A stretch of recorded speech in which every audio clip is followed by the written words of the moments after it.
Hello and welcome, everyone. Thanks for tuning in to another episode of the Matt Gets It podcast. This is a sports debate show discussing the biggest sports topics. I'm your host, Matt Martinez. That's Billy Ryan. We got multiple topics to discuss today, folks. But first things first, Billy, how you doing? I'm doing well, doing well. Coming off of a good, refreshing weekend, and like I said, quite a few more interesting topics in the sports world. Yeah, you got that right, Billy. We got the latest from the MLB regular season and rivalry week. Specifically, we will be talking about a specific matchup that me and Billy are heavily invested in, to say the least. We got an update of the PGA Championship at Quail Hollow, a recap of the opening weekend over in the WNBA, plus an update, folks, on the ongoing NBA playoffs. Excuse me. But first things first, like I said, an update on the Subway Series that is currently taking place in New York. MLB introduced its rivalry week, and with the Subway Series, Billy, there's arguably no other rivalry aside from maybe Boston, New York. That's a bigger rivalry. Maybe LA, San Fran, right? That come to Yeah, mind? yeah, pretty comparable, I think, in my mind. Yeah, With all, so the New York Yankees and the New York Mets are in the midst of a three-game series, and it is currently one game apiece, folks. The New York Yankees won game one. The Mets bounced back yesterday, won game two. Game one was 6-2. Yankees ran away with that one. Me and Billy were going back and forth during that game. And heading into that game, folks, into that series, the Yankees were, crushing the long ball, and the Mets were giving up the least amount of long balls hit. So that was a uh, point of focus in that series. And Billy, aside from one home run, it was a lot of infield hits, right? especially in that game too, coming down to it. I know I was texting you getting frustrated about it, just being like, "Hey, how many infield hits in one inning can they get?" It reminded me of some little league baseball. One just a little tapper at the end of the bat, and Anthony Volpe or whoever it was, they're fast. You're not going to get them. Like it's going to be a hit every single time. So, getting a little frustrated at that point. But like you were saying, the Mets have not given up a whole lot of long balls between our starters this year, and that's something that's been pleasantly surprising to me. I was a little bit worried for our rotation, kind of coming in. But we had Canning pitching yesterday, and I think he's doing pretty well this season. I think he's sitting right around a 2.5 ERA, somewhere within that. And just honestly throws a good, good solid right hand on the mound. Throws hard, got a good breaking stuff and stuff like that. So I know we got the interesting game coming up today with Max Fried coming up, and who's been real hot on the mound lately. Matt, you want to give us a little insight on what you're thinking on this series? Yeah, I'll gladly do so, but just real quick, folks, jumping back to game two. So the Mets won 3-2 as a one run ball game there. And like you were saying, Billy, uh, Fanning, right? Is that his name? Canning. Canning, I'm sorry, Canning. Yeah, he impressed me yesterday. He was, you know, he wasn't afraid to challenge some hitters, and specifically Aaron Judge, who we will get into a little bit further here, folks. But yeah, he showed he was not afraid to challenge some hitters. He had that slider, pretty filthy slider, if I'm being honest. Like it was really tight, just dropping off there at the end, and he wasn't afraid to throw it in. I mean, in any pitch count, right, Billy? He was throwing it, start off hitters. He was throwing it. I think to Judge, he threw like four straight to him. So, but Yeah, and I think he was even down in the count, throwing something like a 2-1, trying to get something in for a strike. So I mean, that just shows a lot that he kind of just trusting that pitch. yeah, exactly. Shout out to the Mets there with their starting rotation, one of the best in the bigs right now. Currently, got to give props when props are due, which is shocking to me because they brought in Clay Holmes, former Yankees closer, and you know the Yankees were absolutely done with him. I know I was too, along with some other fans. But he's actually come in. And what do you think, Billy, of his pitching performance thus far? I know he didn't pitch in this series, but I've been pleased with what he's been putting down. Like I mean, obviously he still throws hard. He's got a nasty slider there as well, and he's a true Sinker. three pitch. Yeah, the sinker. He's a true three pitch pitcher, and he gets a lot of ground balls. I was hesitant at the beginning of the season, knowing he's a bullpen guy, right? Like he's a Yeah. guy out of the pen or a closer. So when I saw that, he was going to be a day 2 or 3 guy in our rotation, hesitant. I was nervous. Seeing him come in, but obviously we watched him during spring training, and I was pleased with it. He like I said, he's coming out with the same velo that he's got, and he's got a lot of good movement on his pitches. And like I said, he's that true 3 pitch guy that can come in and get ground balls, pretty consistently. Yeah, well said there, Billy. And then looking forward to game three today, the rubber match, right, Billy? They, like you said, you have David Peterson going against Max Fried, both left-handed pitchers. Peterson, I believe, is 2-2. Fried 6-0. Fried pitching lights out currently. Probably the favorite at the moment for AL Cy Young, maybe him and Scooble. Yeah, But with Fried, you got someone who's coming over. He's notoriously been known for somebody who has a low ERA, right? He gets out of jams. He has one of the filthiest pickoff moves from a lefty that I've seen in recent years, and it helps big time that Andy Pettit's your pitching coach there in New York, also known for one of the most lethal pickoff moves. I want to give a shout out to one of my former college teammates in JUCO, my boy C Deuce, lefty pitcher. Tremendous pickoff move. I remember him. He's like, Andy Pettit, bro. I model my pickoff move after him. So I'm sure he loves Max Fried. He's another Yankees fan. So just a shout out to him. Fried has his hands full today, though, folks, with that Mets lineup, and specifically the first 3 hitters. He got Lindor, Soto, and then Alonso, right, Billy? Those are your top 3. yep, yep. 1 through 3. And that matchup with Soto is going to be interesting because Soto obviously hits lefties and righties well. We'll see how Fried approaches him. They weren't teammates last year, so Soto doesn't really have any familiarity with him. You saw that yesterday with Schmidt. He was, and even in game one against Rodon, like he wasn't getting a lot to hit pitch wise. Like they were staying away from him. We can actually get into it, Billy, here with our graphics that we have. We will put that on the screen there for you in a second, folks. But when we look at the Subway Series, Soto is currently 1 for 6 with 4 walks. So they're staying away from him, Billy. He's not really getting a whole lot to see. And that said, he's still being able to contribute. He has 2 runs. And when we look yesterday in that game, too, after his walk, he advanced to second. He then stole third off of Clark Schmidt and Yep. then ultimately scored on a sac fly. Yankees lose that game 3-2. And so that was a run that was a pivotal run in that game. And that's heads up play from Soto because even though he wasn't putting the ball in play like and making extra base hits or collecting extra base hits, I should say, he was still being heavily involved in this game and he's not a bad runner, you know what I mean, speed wise. That's a When he he's hustles, plus. right, Billy? When he when Right, he when he when he balls to the wall, like goes all out, right? right. Gotcha. So and then we look on the flip side, folks. We look at Judge, and rightfully so. These are the 2 most biggest Gotcha. stars Got in New York, right? Like in this series and arguably all of baseball, right? And then you throw Otani in that mix as well. But Judge is 2 for 9. He has 1 walk, but 4 Ks. Those all came yesterday. I think he had 3 Ks yesterday. Um, 3, yeah, 3 or 4. But yeah, I mean, yeah, I there. think I think we scouted him well. I think we saw where Aaron Judge was kind of going, and or saw where he was at, and obviously he's the hottest hitter in baseball right now by far. Like it's him, and then second and third place or a couple steps back.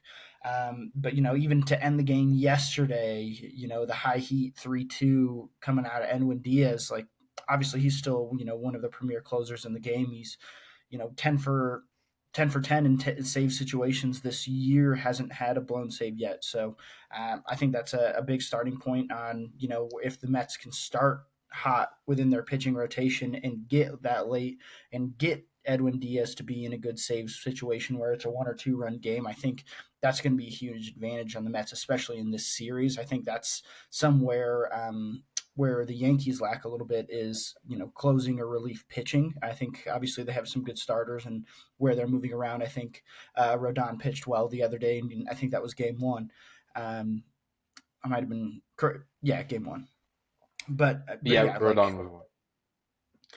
but like we were saying, like for Aaron Judge to come in and have a 3 strikeout game where there's runners in scoring position, and at least two of those at bats. So obviously you can't drag the whole team out there. You have Goldie, who's also hitting really well, and I know he was knocking the ball around, and I was surprised by Jason Dominguez yesterday. If I was pleasantly surprised, I think he had like 2 or 3 good base knocks that were just middle of the up the middle, kind of either more closer to short or closer to second base. But he looked comfortable in the box yesterday, and I know he's a guy, once you get on the base pass, he can be dangerous there as well. Yeah, Dominguez has sneaky speed because you look at him, he's a stocky guy. He's a big guy, you know what I mean? And he was hustling out infield singles. He could steal bases, you know what I mean? And with Dominguez specifically, when we talk about him, he's one of these prospects for the last 2, 3 years that the Yankees have always been talking about, and they're like, he's had a couple stints up in the bigs in previous years, and then obviously he gets sent down or he got injured. But this is like his first full year, like, hey, you're a full-time big leaguer, you know what I mean?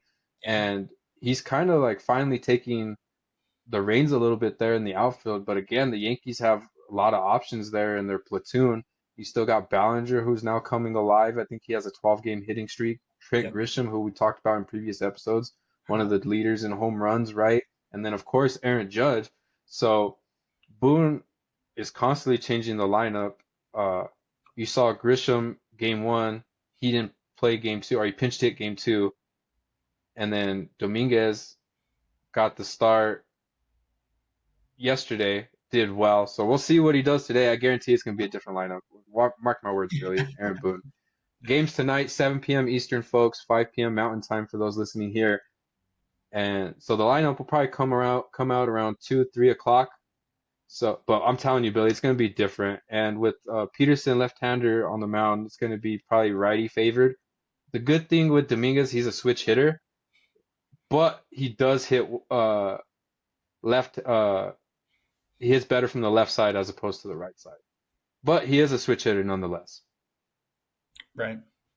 Yeah, and I feel the same way about Lindor. I don't know necessarily where the stats hit, but when I think he hits better as a left-handed batter. So I like when they're throwing righties. So I'm excited to see where this game goes tonight. I do think the Yankees have a bit of an advantage, especially with Max Fried on the mound tonight. Um, but we'll see. It just takes Juan Soto or one of these guys to get hot, just kind of in the series. So I'm excited. One pitch with Soto and Alonso for being real. You know what I mean? One pitch at the plate. And then on the Yankee side, same with Judge. Yeah, exactly, exactly. Like even at this point, like we were saying, Trent Grisham, when he gets up to the plate, like I don't know, he could hit one out, or he could just muscle up a base knock, or he could lay down a bunt if he wanted to. Yeah, we'll see how the third game goes tonight, folks. Go Yanks. I'm sure Billy's gonna say go Mets, right? Yeah, let's go Mets, baby. Let's go. Let's go. Yeah, exactly. Billy, some other news over in the MLB, not necessarily has to do with the rivalry, but there has been a recent barrage of firings when it comes to the skippers over in the MLB. We got the Rockies, the Pirates, and the Orioles all relieving their head coaches of their duties. Billy, your thoughts on those? You know, um, I'll start with the Rockies being here in Colorado. We're like this season has been obviously historically bad for many point of views, but it's been bad the past 2 or 3 years. Maybe not as much as we've seen, But frankly, I'm getting a little frustrated with the ownership of the Rockies. Like, yes, we've had Bud Black for a while. Obviously, the last 3 to 4 seasons have been pretty bad, but he's been here for a while. He's been here. He's stuck around through these bad seasons. It's not like he's just bouncing around and just tanking this team. That's not the case. So um, the Rockies also don't spend any money on their players. So it's like it's hard to be a good team or get these wins when you're one not having anybody that is a good seasoned veteran like obviously Chris Bryant, and we're paying him leaps and bounds a crazy amount of money, but he's hurt. He's injured constantly. You got to worry about that all the time, and there's no like veteran leadership on that young team. And then there's anybody who is good and young. Like we had Nolan Jones at the beginning of the last year, out here hitting damn near a 500-foot home run. Like it seemed like every other month, putting out on those stat casts of something crazy. And they go out and they trade him at the beginning of this year for money that was chump change regardless. Like, so I don't know. That's where my kind of frustrations go with the Rockies. But I guess from an outsider's perspective, Matt, what are you thinking on that one? Yeah, somebody had to be the scapegoat there in Colorado, right? Like you were saying, he's been there for I believe 11 years, right, Billy? He's an established skipper there in the MLB, and I mean, you hit it on the head, Billy. They're not big spenders at all. I mean, really, outside of Chris Bryant, there hasn't been a lot of free agent acquisitions made by the Rockies.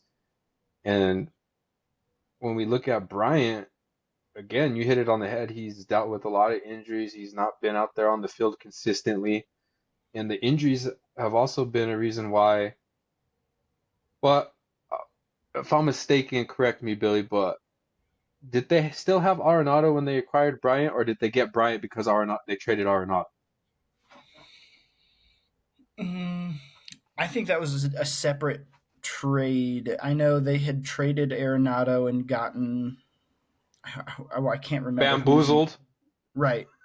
They got And probably bamboozled for a bunch of fleeced. prospects that Right. Cardinals won that trade, even though the Cardinals haven't done anything right. But Right, right. And then I remember it was as Bryant was finishing up with the Cubs because he was a favor for the Mets to be a third baseman. yeah. So hmm I forget who we got instead of that, but I Anyway, want to say Billy, that was the point I was trying to get to is that the injuries have been I don't know if it's the sole reason, but they have contributed to him moving positions, right? He was a third baseman there in Chicago during the World Series run.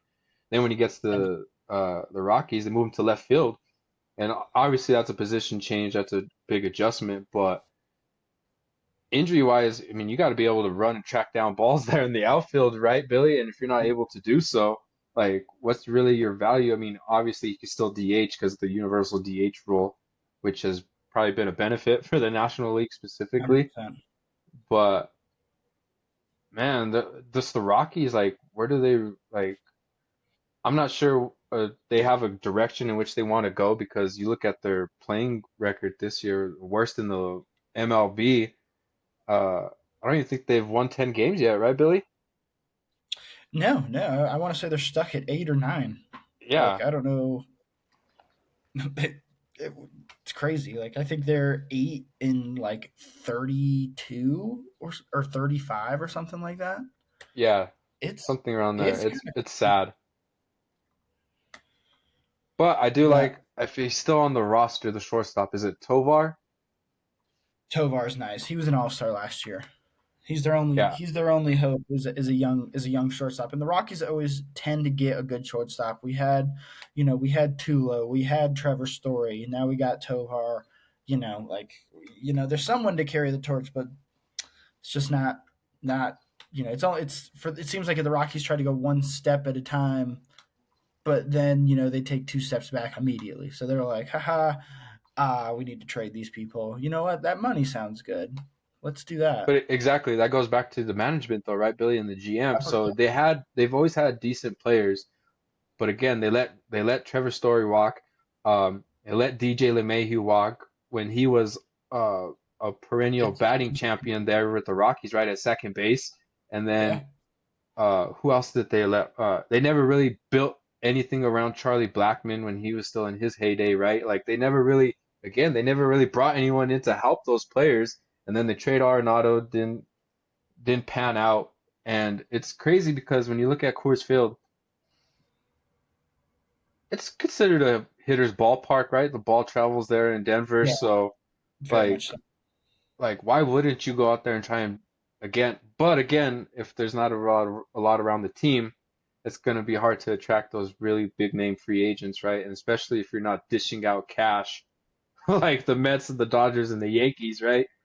Fair. Which then Billy brings us to the Pirates, who have been notoriously known for not spending any money. I think they're uh the least biggest payroll, if that makes sense. Like they don't spend anything in terms of their Makes sense. payroll on players, and they fired their skipper too. Yeah. Pirates, And laughing stock, if we're being real, in the NL, one of, like, to put it bluntly, yeah. along I with would. the Rockies. Right. And I want to say the Pirates are what, like 12 and 16. So honestly, they're not having a much better year than the Hmm. Rockies, and like realistically. But I liked Shelton. I thought he was a decent manager. Like I liked what he did with the Pirates last year. I liked what with that whole kind of mix with Paul Skeens. It seemed like they were finally getting some recognition. And frankly, I don't know how the Pirates finished last year, but I want to say they were above 500 as a ball club. Yeah, I'm not too sure what they finished. I'd have to look that up for you, Billy. But Yeah, no um, worries. No. But I don't know. I think that's also a quick one to get rid of too right away. Where it's like, hey, so what? We're having a tough start to the season. There's a lot of teams. If you looked at the Atlanta Braves, they had probably one of the worst starts of the seasons in their first 20 games that maybe anyone's ever seen, and now they're obviously turning things around because they got great players and everywhere. But for the Pirates to just kind of toss him to the Wolves there, like they truly must have been putting all the blame on him as the manager, which is just kind of crazy to me. no, definitely because again, they're not big spenders at all by any means. So how are you going to be competitive, right? If you're not obviously having high level talent out there on your field consistently for 162 games. True. And I'm like, I even, I just, this just came to my mind too, where it's like, I knew the Pirates were struggling when, they had that Paul Skeens one of one card that was going around. And they were like, whoever gets it just gets season tickets to the Pirates. They're like, dude, if I got that and I was in Colorado, that they were like, oh, you could get this, you could go, you get season tickets behind home plate to Pittsburgh. And it's like, are you going to give me time off work? Are you going to give me flights? Like, and it's like at that point, like if I'm the person getting that card, I'm not giving it to the Pirates, dude. I'm going to sell that card for a couple million, like, and or like, hey, Skins, dude, hook me up, dude. Like, come on, don't give me some of the rough Right. of what the Pirates are giving you. But they were like fleecing the dude who got that card, like, and it was a kid, and they like, I'm pretty sure they like kind of took a little advantage of him, and then you're like, all right, cool, like, thanks for the card. It's great that you brought up Skeens, Billy, because um he didn't sugarcoat it when they asked him his thoughts on the decision to fire the skipper. He was like, "Look at our record." You know what I mean? He paraphrasing obviously, but that's basically the gist of it, folks. He was like, "Yeah, something had to have happened. Like our record is terrible, our team's terrible. Like it's a business, right? Like they're paid to win, but at the same time, Billy, they're not getting paid a whole lot relative to the rest of the league, right? Right. So the third team in this conversation, folks, the Baltimore Orioles, they also fired their head coach. And Baltimore, Billy, there was a lot of hype around Baltimore over the last couple of years. Like they've been steadily rising. They've had a lot of uh, high level prospects come up and finally start to contribute.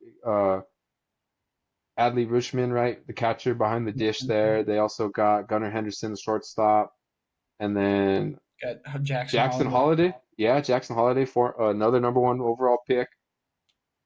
But you look on the opposite side there for the rotation, they traded away Burns, uh, and they haven't really brought in anyone else to really, surefire that starting rotation. So Baltimore has faltered. They have not performed well to begin the year, and then they part ways with their manager. So your thoughts, Billy? What's going on there in Baltimore? It's hard to say, right? Like obviously they were going in the right direction. I think they're also just having a tough or disappointing start to the year, and I think they're each of these teams that we're talking about kind of has a case of the finger pointers. You know what I mean? Yeah. I I liked where the Orioles were going over the last two seasons. Like they had some of these star names coming up, like Adley Rutschman, and like we were saying, like they were coming out and showing up well. Like I want to say, in terms of stats, he probably was number one of all the catchers in the MLB in terms of hitting. And overall, like defensively, he's absolutely solid. So I think for them to just kind of toss him to the wolves, I think they were just like maybe there were some conversations or expectations held in the background of like, hey, Mm-hmm. if we're taking a step back, like that's going to be a problem. We need to continually progress, and maybe they just weren't seeing that at the beginning of this year. And I know the person Manzolino, who's taken over as interim manager, has also been with the team for a very long time there as well. So Mm-hmm.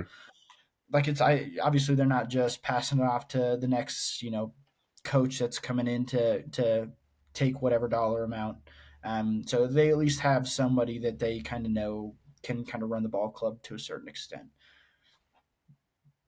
I don't I, necessarily like it. I don't like that. I don't like the move of Fire and Hide. I think you maybe make it out till midseason. If it doesn't get any better or there's no mm-hmm. progression near the All Star break, I think that's an appropriate time to make a move. I agree with you there, Billy. Like, wait till the All-Star break, right? Or like, I guess maybe stretch it out to like the last couple weeks of the season, because that's ultimately like when teams know more or less like who's going to come back. If you're like really out of the mix, right? Like if you're a bottom team, 20, 30 games under 500, you more or less know like, yeah, changes are going to be made, right? Or Right. you would expect.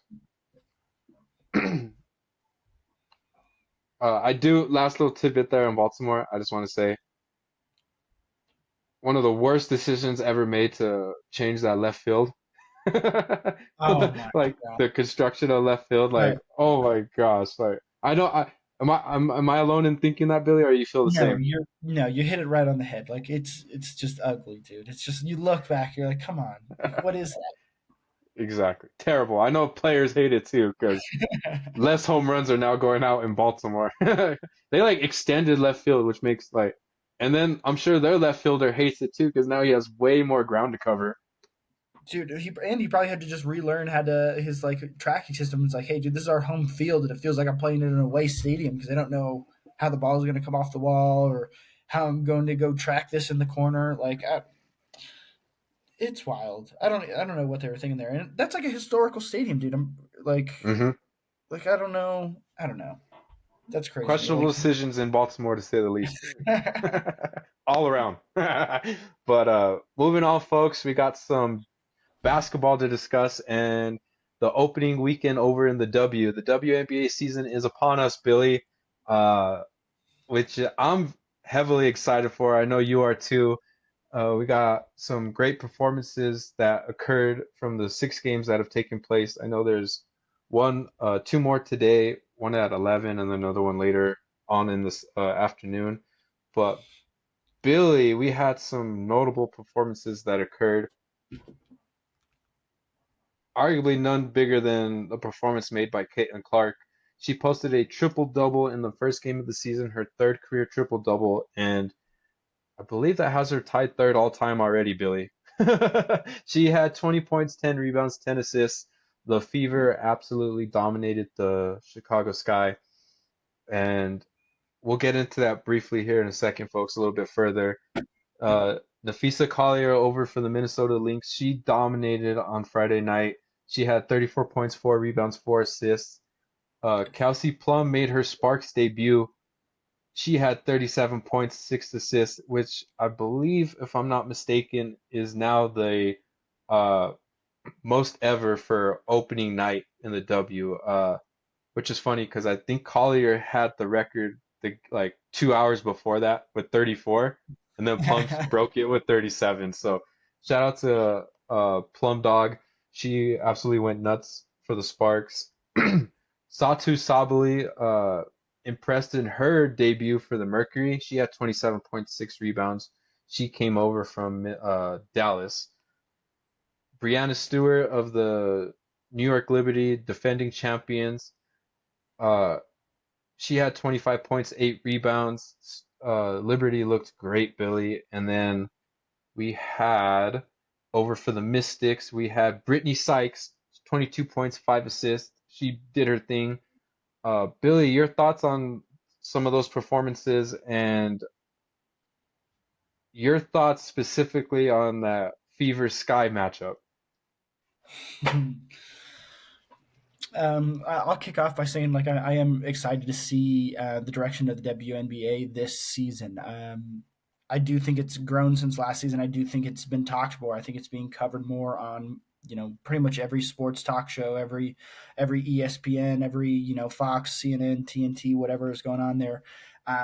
It's being covered more, and I think it's it is kind of a refreshing thing. It's nice to kind of see the representation of like who we got going down, but I am also invested in this Angel Reef Caitlin Clark beef. I'm not gonna lie to you. Like I enjoy that as much as the game. I especially that foul. We can get into that later in there, but the foul, the intentional foul at the end, maybe the flagrant. I like it, and I also thought they responded. But overall, like we were saying, Caitlin Clark coming out here hitting a triple double. She's the truth. I think she is the next step in WNBA. Who's going to set some serious stat lines, some Steph Curry stuff, some different stuff that in the WNBA that obviously hasn't been done before. And I'm excited to see where she takes it. But like I was saying, I do like Angel Reese as well. I do think she is does a great job about representing herself, and she's gotten her bag, she makes her money, and ultimately she's in the limelight and we're not. So you give props where props is due. Yeah, the WNBA knew exactly what they were doing when they scheduled this as the first game of the year. Oh, oh, You know what I mean? Like prime time ABC. Was it on was it ABC or ESPN? Either way. Uh, but or not 1 o'clock, on a weekend, opening weekend. They knew what they were doing, especially building on what transpired over the last couple of years with them meeting in college and then, being high draft picks last year, that rookie of the year race, yeah, all the other antics. But when we look at the Fever in the Sky, two different teams this year compared to what they were last year. Obviously, the Fever building on their success from last year, making the playoffs in Caitlin's rookie year. They added multiple veteran pieces in Dewana Bonner, Natasha Howard, just to really add that veteran presence to Caitlin. She's a young player. Leah Boston is too. Boston's only in her third year, and they all did well yesterday. Uh, Quick shout out, Dewana Bonner, third all time in scoring for the WNBA. So congrats to her. And then with excuse me, the Sky, new look too. They brought in some new pieces. They brought in uh, Vandersloot from the Liberty, established point guard, veteran point guard there. And then they brought in Rebecca Allen. They let go Marina Mabry. Kennedy Carter is no longer there. So different team. Obviously, Angel Reese and Camila Cardoso are the focal points. New head coach as well. So they're still gonna. It's gonna take time for them to gel and mesh compared to the Fever. They have their core a little bit more established. It's just adding a piece or two as opposed to like right. the whole team.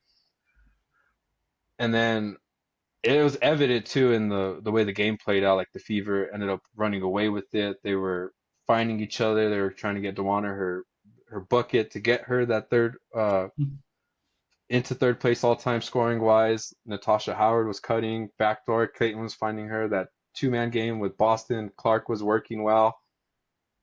She was short rolling. Just Caitlin was finding her on some dimes. You know what I mean? Oh yeah. And which then brings us to Billy the foul that you mentioned, that hard foul. Uh, Caitlin was gonna give up a free basket like she said post game. Hard foul, Angel Reese. Angel Reese goes to the floor. Gets up pretty uh you know She's big mad. adamantly. Right? Yeah, she wasn't having it. Uh, Players had to be, See, I guess, separated, right? Like kind of like, yeah, oh. and don't get me wrong. Yeah, yeah, I love the competitiveness, the competitiveness of it, but ultimately, that like, regardless who's taking that shot is going to get fouled in that situation. It's unfortunate that it that it was Angel Reese, and unfortunate that it happened to be Caitlin Clark coming in with a hard foul. It's like obviously, you make him shoot the free throws, make him earn it rather than a quick, easy little layup, right? Hmm. So I do like how they both respond at the end of the game though. Like I understand why you'd get up heated, why you probably would need to be separated. I would agree. If I had some guy or some beef going on with a player where I'm in a game, I'm gonna say something. Like it's not gonna Yeah. not gonna be just looked aside by any means. Hmm. But after the game, I think when asked about it, Caitlin Clark did a great job about just kind of being like, hey, anybody's getting fouled in that situation, like we were saying, like that's just a good basketball foul. Like Hmm. it's a good IQ play. Angel Reese at the end of the game, I think she kind of realized it was like, hey, it wasn't as personal as she probably made it out to be at that point in time. Um, but like her being bad about it said, the refs called the foul and it was a good call. And I think that was basically the extent of how that question went. And she said, next question. Um, so I like that she didn't harp on that, didn't go off or claim anything that was because of her or because of Caitlin Clark or something like that. That's why their foul didn't get or did get called. So I appreciate that she just kind of addressed the question, flat out said it is what it is. It was a good call. That's it. I like that it didn't get drug out. Yeah, I liked that fact too that it did not get extended into further dialogue as to like why she felt a certain way. Yeah, Right. their head coach touched on it. He was like, "Yeah, like it's a hard foul. Of course you're gonna get upset. Like you know what I mean."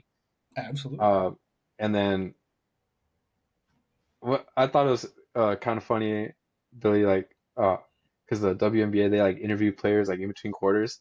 They like interviewed Caitlyn and asked her like right away, like, "Hey, what was that foul about?"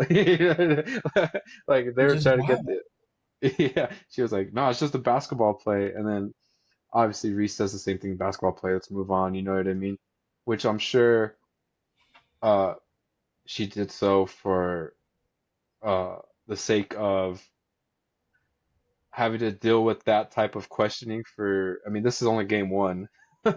She still has 40 some more games, you know what I Yeah, mean? So yeah, yeah. it was definitely smart on her part to just like, yeah, let's move on to basketball play, which was what it ultimately was, right, Billy? It's just a basketball play. But Just basketball play. if that is what occurred game number one, folks, we are in store for a great season over in the W, right, Billy? They knew what they were doing. They knew Yes. exactly what they were doing. But I'm here for it. Yes, I am too. It's a great time to be a fan of the W. Great players all around. Uh, for those of you unaware, the New York Liberty are the defending champions. Asia Wilson is the reigning MVP. Nafisa Collier, the reigning Defensive Player of the Year, and Caitlin Clark is the reigning Rookie of the Year, folks. Keeping it basketball related, Billy, we got an update on the playoffs, but over on the NBA side. So the the Eastern Conference Finals are set, Billy. The New York Knicks will face the Indiana Pacers. The Knicks defeated the defending champions, the Boston Celtics, in the second round in just 6 games. As for the Pacers, they moved past the Cavaliers in 5 games. The Western Conference, though, Billy, is Still not set, the finals anyways, the Western Conference Finals. One team has already secured their place, the Minnesota Timberwolves. They await the Wolves advanced to the West Finals for the second consecutive year after beating the Golden State Warriors in 5 games. They will face the winner of the Thunder and the Nuggets, who play later today in a big time Game 7, Billy. The series is currently tied 3 games apiece. However, big missing piece though for the Nuggets, Billy. Aaron Gordon will be out due to a hamstring injury, uh, which is concerning, right, Billy? Like for your Nuggets, I know you're you're heavily invested in the series. I'm sure you are stressing. I'd like to hear your thoughts on that Game 7 before we move to our predictions for the West, for each of the conference finals. When I read that update earlier this week of Aaron Gordon was going to be out for Game 7, it broke my heart because he's been one of the main people that have got us to this point. Yep. Um, 2 game winning clutch shots, the dunk and the three.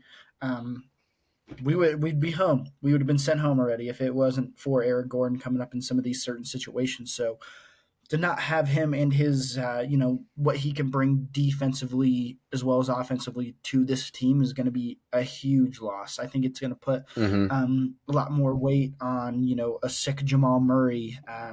When he came out, I know when I was watching Game 6, like he, don't get me wrong, he played well, but you could tell he was feeling miserable. He'd come out every 10 minutes, sit on there, sweat into his towel, head covered. He had like a Jordan flu game in a way. Mm-hmm. I think it is going to add a lot more, especially them being in Oklahoma for this game. They have a lot on their plate without a coach, or at least, well, I mean, I guess they have their interim coach, but like, I think a Malone would thrive in a pressure situation like this. I think he would have been able to hype this team up to a certain extent to kind of play them forward. I know when listening to the after we won the championship where we're running this back, like I know he had the city of Denver kind of invested in him at that point. So um, I love to see where the game goes. Like I said, this is going to be the toughest matchup for the Nuggets coming into a Game 7.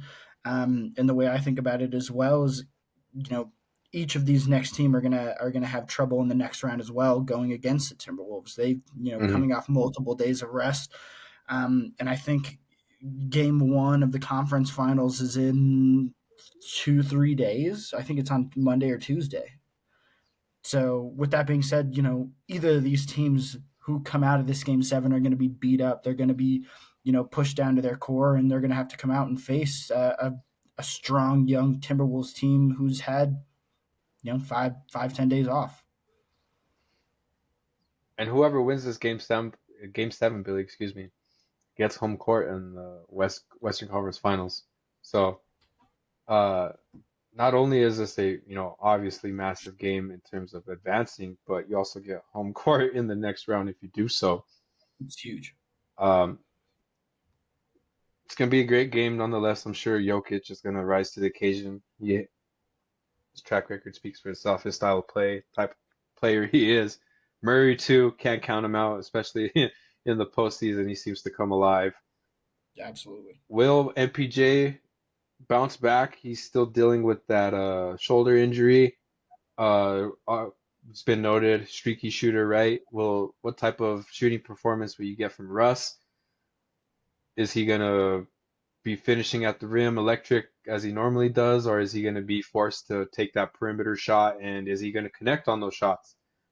Uh, I'm sure with Russ out, I mean, excuse me, with Gordon out, Russ is gonna now start, correct? I would assume so. Yeah. I And don't know, then, but I also like the exchange of the people that we have that can kind of fill in within Christian Braun. yeah. Like I do think there are some viable people that can step in and play, but obviously we need Russell to be on his aim game. And I know watching Game 6, it seemed like there was quite a few forced drives where he was rushing to the rim and getting swatted or ball stolen, bad pass. There was a couple series that I'd seen her coming down the court where he just like seemed like he wanted to be the Russ of old and kind of take over and just get Yeah. to the rack and eat a bucket. That's not going to work. Like they have too many good young players and Chet Holmgren who can defend the rim well, but can also defend the perimeter well. So I think it's got to be the team game tonight. I think everybody's got to be firing all cylinders. Yeah, and we'll see what type of performance the Thunder get from Jalen Williams, right? He had the lone pretty solid game, but other than that, the other five have been pretty shaky from him in this round specifically. So SGA is going to need some help. Uh, 100%. Holmgren will be Holmgren, Hartenstein, Caruso off the bench, right? He's kind of getting a little bit more PT now, just because he's a veteran, willing defender. Not too long ago, he was an all defensive team member. So Caruso, solid pickup from them from over from the Bulls last year in exchange for Yep. Giddey. So I'm assuming Billy, you got Denver winning this game seven, correct? I got him going game seven for Yeah. sure.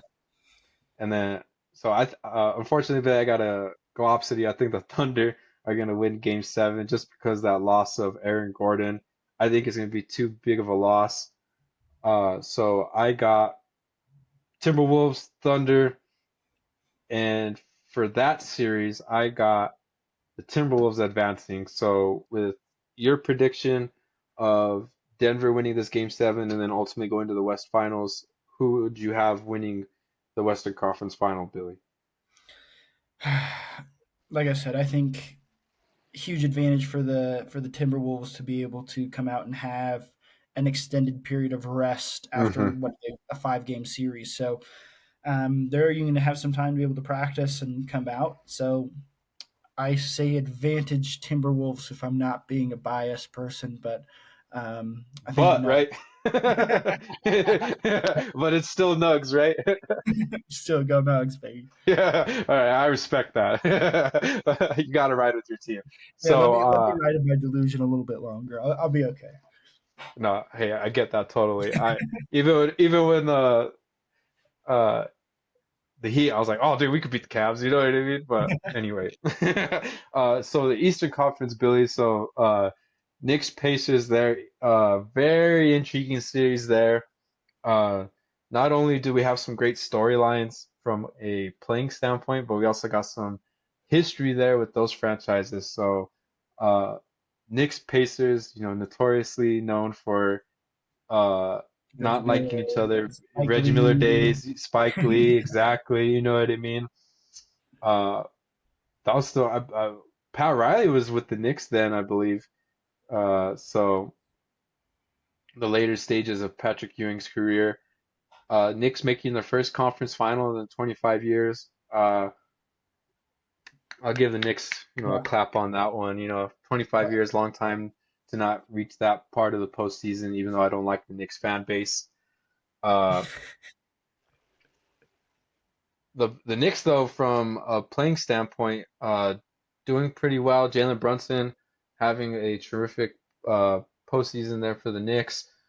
Uh, Karl Anthony Towns, that trade from Minnesota. That's actually really one of the few recent trades that's worked out for both teams, right? Like Wolves obviously in One- conference finals on the West, Knicks now in the conference finals over in the East, so that's panned out for them. Will they rise to the occasion? Both Brunson and Towns All-Stars this year. One of them will probably be All NBA, depending who they give it to. Probably I would say Brunson. I would say And Brunson. then with the Pacers, probably the most shocking team to make the conference finals, right? Um, they have multiple players right now that could get you 10 plus points, and that's been their formula. That's been the key. It's been a steady dose of 4 or 5 players getting, that 12 plus points, and each of them just depending on the matchup. Like Halliburton's gone off at times, Siakam's gone off at times, even Miles Turner's contributed meaningful minutes. He's, I think they're like longest tenured Pacer players. So, and then Billy, just like the other things outside of the court, like How about that storyline? Halliburton, Jalen Brunson, they had their little thing over in WWE. And then, of course, that stems from them both being on the FIBA World Cup team a couple years back, and then Brunson being left off the Paris team for the Olympics and Halliburton getting that nod. There was a lot of conversation and talk going around who was the better point guard, who was more suited to be on Team USA. Right. Grant Hill and them, he's the president of USA basketball right now. He ultimately went with Halliburton from his passing standpoint. He was like, we have a bunch of scorers already. We need somebody who can facilitate. Halliburton obviously does that, is able to get 10 plus dimes a game. But Brunson has been, like, from a scoring standpoint, one of the most difficult to contain. So, that's an interesting plot within the plot there is that individual matchup. Are they even going to guard each other? I highly doubt it. They'll probably put their two best backcourt defenders on each other. I've they might try to mismatch Hunt, so they might try to. Halliburton obviously has the height advantage, but um, that's another interesting little tidbit there, Billy. That little WWE storyline within it, you know what I mean? So, Billy, your thoughts on that and that series and predictions for that series? Um, like you were saying, I think the Knicks are going to come out and be a bit of a scoring powerhouse. I think Jalen Brunson has been leading that charge there. But I do think the Pacers have been playing their matchups really, really well. Like when you look back from their series against the Cavaliers, like obviously the Cavaliers were the main favorite coming out, and it seemed like the Pacers were able to come and defensively shut them down. Like each game, like it wasn't seeming like they weren't scoring more than 120 points, except for maybe one of the games. So it seemed like they were kind of shutting down, Donovan Mitchell and some of these other players that were key pieces to scoring. So Hmm. I like the Pacers in this series. I think their defensive tactics are going to come out, and I think they're going to be playing their matchups a little bit better than the Knicks rather than just scoring. Yeah, I also got the Pacers in that series. Uh, I think the Pacers are playing the best, or excuse me, the best basketball of anybody right now from a team standpoint. Uh, they're actually one of the few teams left that actually plays their bench. The Knicks, like we were saying, the Knicks don't play their bench at all. Um, the Nuggets rarely go to their bench, right? Uh, the Timberwolves actually will play. They go like eight deep, and I'd say they're probably the most talented remaining, like bench wise. They got Nas Reed, DiVincenzo off the bench, and then the Thunder, the same thing. They only go seven players deep. So Yeah. Pacers actually are relatively fresh. They did it in 5 games, so they had one less wear and tear on them as a compared to the Knicks who went to 6. And man, like going back to like the Timberwolves, like that rest, it does play a factor, but at the same time, it could hurt them because they're not as in rhythm, right, Billy, as opposed to playing every other day when the series gets prolonged like that. Nonetheless, Yeah. I think the Pacers will win the series. I think the Pacers are going to advance, even though, if I'm not mistaken, the Pacers did not beat the Knicks in the regular season. Regular season's regular season. Postseason's completely different. Different. So, and then I would love, love, love, love, love, love for the Knicks fan base to be in tears. That's just me. Anywho, uh, we'll see what happens there, folks. We'll stay up to date. Good luck to Billy and his Nuggets tonight. Hopefully, they get the job done for his sake, for his mental health, right, Billy? Yeah, I need this for my well-being. Exactly. Moving on, folks, we got the latest from the PGA Championship over at Quail Hollow. After 54 holes of golf, world number one Scotty Scheffler is the uh, leading golfer. He is sitting at 11 under par, Billy, which is tremendous to say the least, considering Quail Hollow is deemed the most difficult court in all of America, folks. The rough is brutal there. I think they said, Billy, up to how many inches or feet. Like that rough is ridiculous. Yeah, I want to say like the rough was falling between like 4 and 5 inches in some points. So it's bad. It's brutal, man. It's brutal. I mean, the golf ball is what that Probably about an like inch and a half.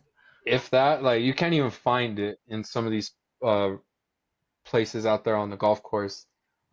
Anyway, folks, Scotty Scheffler enters the final round holding a three-stroke lead. He tees off at 2:40 Eastern time, which is 12:40 Mountain time.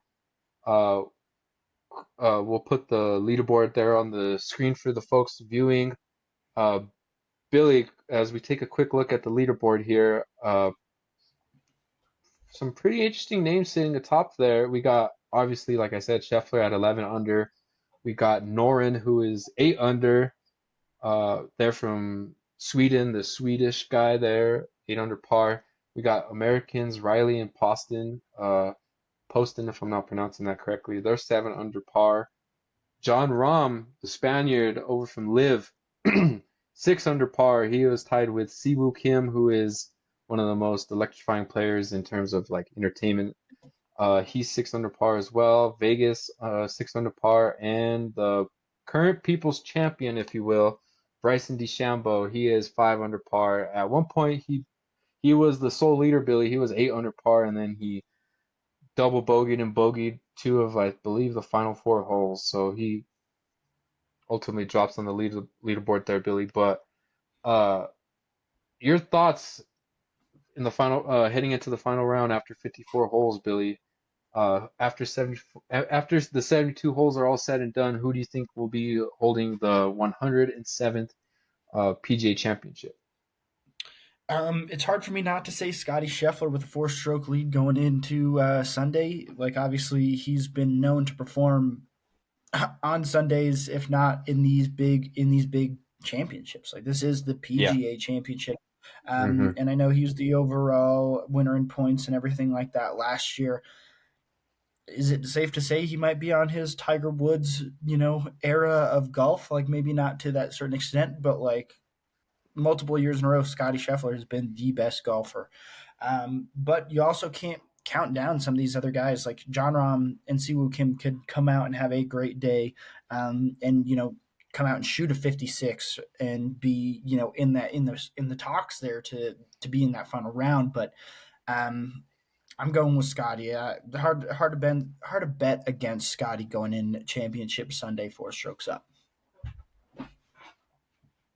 I agree with you there, Billy. It's hard to bet against Scotty at this point in the tournament, folks. Like, you know what I mean? And with this size of a gap in um in the tournament, like it was crazy, Billy. Like I was watching yesterday, and Scotty was, I believe, he was like 6 under par. He just bogeyed a hole, and then they had a drivable par four, which is insane because like that par four was like 300 and some yards. Like, oh yeah, drivable, you know what I mean? But he did it. He stuck it to like 2 feet. He stuck it to 3 feet, and he got an eagle and then bounced back to 8 under. And once he did that, I was like, yeah, this guy's gonna win the tournament. Like, you know what I mean? Confidence, Like like you said, for him on. to drop a bogey at like, and which is crucial, like at that golf course specifically, like um you see guys making bogeys, double bogeys, even triple bogeys, and for him to like just bounce back the very next tee shot and just stick it to 3 feet for an eagle, I was like, yeah, this guy's gonna win the tournament. Like that was insane. Like when I saw that, I was like, what? Well, and even on some of these, like you're saying, there's a few drivable par fours on this course, but they're also 300 yard long par threes. Like that is Hmm. the craziest thing. I couldn't imagine. Like I'd be getting a five on a 300. Like I'd be like, oh, like that's crazy to my mind. Just like a 300 yard par three, and you got to be that precise with a wood to just put yourself on and then hope for a good putt. Like coming out and I think I forget who it was on the tour, but it was on day one. Um, Somebody came out and hole in one, first hole in one on this golf course on a 300 yard par three, and I was like, that's nuts. Like that is nuts.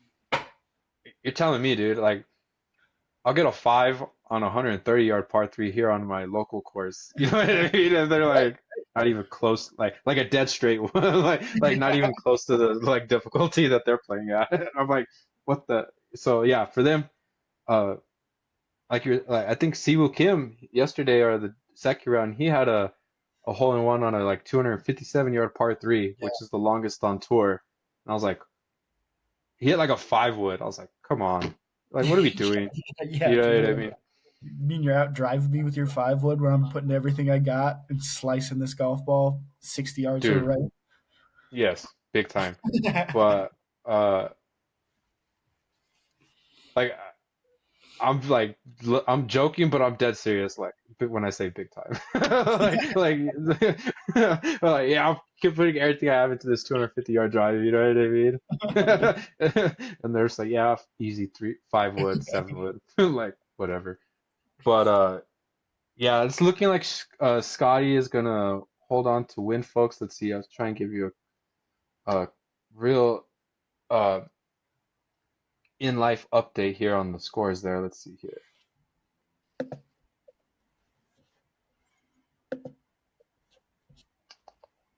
Oh, for the awkward pause there, folks. Yeah, Scotty's still, well, he's yet to tee off, but no one's really making a jump. Sam Burns currently 5 under on the day. He has jumped 32 spots, but he's still only three under par, so he's 8 shots off the lead. Low round of the tournament so far is only a 65, which was done by Scotty. Of course, no, I spoke, folks. It was a 64, which was day one by Jonathan Vegas. But Scotty has posted a 69, 68, and then a 65 thus far, Billy. He's getting better as the tournament gets on, Nuts. or goes on, I should say. That is But nuts. definitely. Well, folks, that's all we got for you today on this episode. We talked about the opening weekend over in the WNBA, plus the ongoing playoffs over in the NBA. We also talked about the Subway Series over in the MLB. Um, Billy, any thoughts before we head out of here? No, appreciate you having me, and looking forward to next week on another interesting week of sports. Yes, sir. Make sure to follow us, folks, on our social media platforms. You can follow me over on X at MattMTZ108. I'll be sure to put that on the screen there. Billy, where can the folks find you? Go ahead and say your ats, please. Yep, Instagram at Billy the Thrill, on X at thrillythebill. And if you're listening to us, folks, over on Spotify, uh, appreciate it. Make sure to like the episode. Let us know your thoughts and comments over in the comments. We're also doing polls over on Spotify, so make sure to vote in our poll. If you're watching us over on YouTube, we appreciate it. Give us a thumbs up. Make sure to turn on your notification bell for alerts. Subscribe over. Uh, we would appreciate that greatly.